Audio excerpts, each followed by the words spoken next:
What is happening right now in Nigeria is causing serious reactions across the country, and people are talking about it everywhere. Sheikh Ahmad Gumi has again made a statement that many Nigerians find shocking, confusing, and emotional.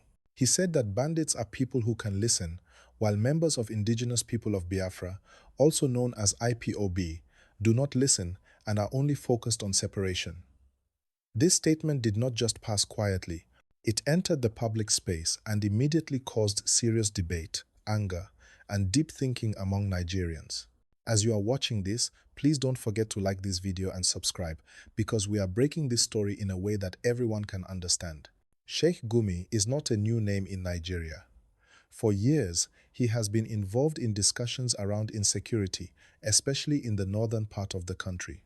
He has openly visited bandit camps in the past and spoken to some of them directly. According to him, many of these bandits are willing to talk when approached, and some of them claim they picked up weapons because they felt neglected, attacked, or pushed into violence. This is the background from which his statement came, but the timing and comparison he made have made people very uncomfortable. Please remember to like this video and subscribe so you don't miss important updates like this. When Sheikh Gumi said bandits listen, many Nigerians immediately asked a simple question: listen to who and listen for what? Because these same bandits have been linked to attacks on villages, kidnappings, destruction of farms, and the loss of innocent lives. Families have been broken, children have been forced out of school, and whole communities are living in fear. So when someone says these people are willing to listen, Nigerians want to know what kind of listening can erase the pain already caused. At the same time, his comment about IPOB created even more tension.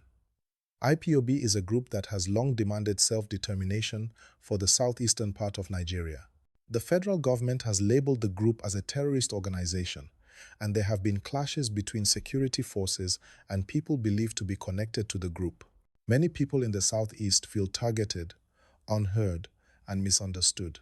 So when Sheikh Gumi said IPOB does not listen, many people felt he was dismissing the grievances of millions of citizens without fully understanding their concerns. As you follow this gist, please like this video and subscribe. It supports the work we do here. What made this issue even more serious is how Nigerians reacted differently depending on where they stand. Some people agreed with Gumi and said dialogue is better than violence. They argued that if talking to bandits can reduce attacks and save lives, then it should be explored carefully. They believe that force alone has not ended insecurity, and that talking, even when it feels uncomfortable, might open a door to peace. Others strongly disagreed. They said comparing bandits, who are widely seen as criminals, with IPOB, which they see as a political movement, is unfair. According to them, bandits kidnap for money, while IPOB claims to be fighting for political identity. To these critics, saying bandits listen almost sounds like giving them moral advantage over a group with political demands, and that idea has angered many people. Please don't forget to like this video and subscribe, and also share it so more people can hear this breakdown. Another important angle in this story is trust. Nigerians are asking who deserves dialogue and who deserves justice. Victims of bandit attacks want accountability. Families who have paid ransom want safety. Communities destroyed by violence want peace, but not at the cost of ignoring the law. So when public figures speak about negotiating with violent groups, people worry about what message that sends. Some fear it may encourage others to pick up weapons just to get attention. On the other side, supporters of dialogue say refusing to talk at all can also lead to endless conflict. They point out that conflicts around the world have ended through negotiation, even when the groups involved were once considered impossible to reason with. They argue that listening does not always mean agreeing, but it can help reduce bloodshed. As you are watching, please like this video and subscribe. It helps us keep bringing you clear and simple news. The comparison between bandits and IPOB has also reopened a bigger national conversation about equality and perception. Some Nigerians believe the government responds differently to insecurity depending on the region involved. They feel some groups are labeled quickly, while others are handled with more patience. Whether this perception is fully accurate or not, it is real in the minds of many citizens, and statements like this can deepen that feeling. This is why the words of influential people matter. When someone with a large platform speaks, the impact goes far beyond the interview. It shapes how people see each other, how regions relate, and how trust in leadership is built or damaged. That is why many Nigerians are calling for more careful and balanced conversations around insecurity. Please take a second to like this video and subscribe if you are finding this explanation useful. Right now, Nigeria is at a sensitive point. Insecurity remains a major challenge, and citizens are tired. They want peace, safety, and fairness.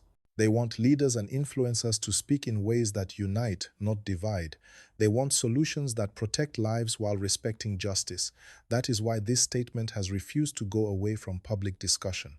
The truth is, both banditry and separatist agitation are symptoms of deeper national problems. Issues like poverty, unemployment, mistrust, weak institutions, and unresolved grievances continue to fuel unrest. Until these root issues are addressed, debates like this will keep coming back in different forms. As we continue this gist, please remember to like this video and subscribe. It really supports the channel. So where the conversation moved next is into a very sensitive area that many Nigerians are afraid to talk about openly. After Sheikh Ahmad Gumi made that statement, people did not just argue about bandits and IPOB alone.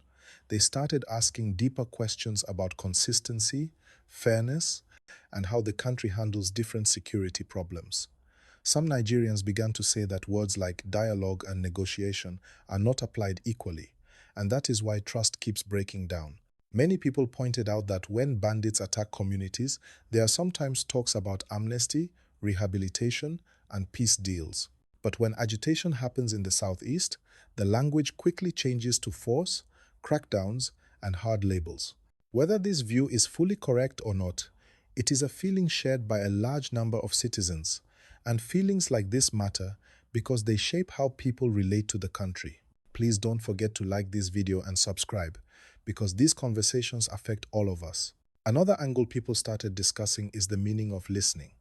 Listening does not always mean agreeing, and listening does not mean excusing crime. But many Nigerians are asking why listening seems to come only after violence has already happened. Why does it take weapons, fear, and loss of lives before attention is given? This question is not just about bandits or IPOB. It is about governance as a whole. Some analysts argue that when people feel ignored for too long, extreme voices become louder. They say that insecurity is often a sign that normal communication has failed. Others completely reject this argument and insist that no grievance, no matter how serious, should ever justify harming innocent people. This is where the debate becomes very emotional, because both sides are speaking from pain and fear. As you are watching, please like this video and subscribe, and also share it so more people can hear this balanced breakdown. Another issue raised by this statement is credibility. Sheikh Gumi has positioned himself for years as someone who understands bandits and can speak their language. Some people respect this approach, believing he has insight others do not. But others question whether getting too close to violent groups risks normalizing their actions or giving them a voice they do not deserve. This concern became louder after his comparison because many felt it crossed a line. What made the situation even more intense is that families affected by bandit attacks felt ignored by the conversation. For them, the debate is not theoretical, it is personal. They remember loved ones lost, money paid as ransom, and fear that never really leaves. Hearing anyone speak about bandits in a softer tone can feel painful to those still healing. Please take a moment to like this video and subscribe. It helps keep discussions like this going. At the same time, people from the southeast also reacted strongly. Many said the statement showed a lack of empathy for their experiences. They argued that labeling a whole movement as unwilling to listen ignores years of complaints about marginalization, arrests, and military operations in their region. To them, the problem is not refusal to talk, but lack of trust in the process.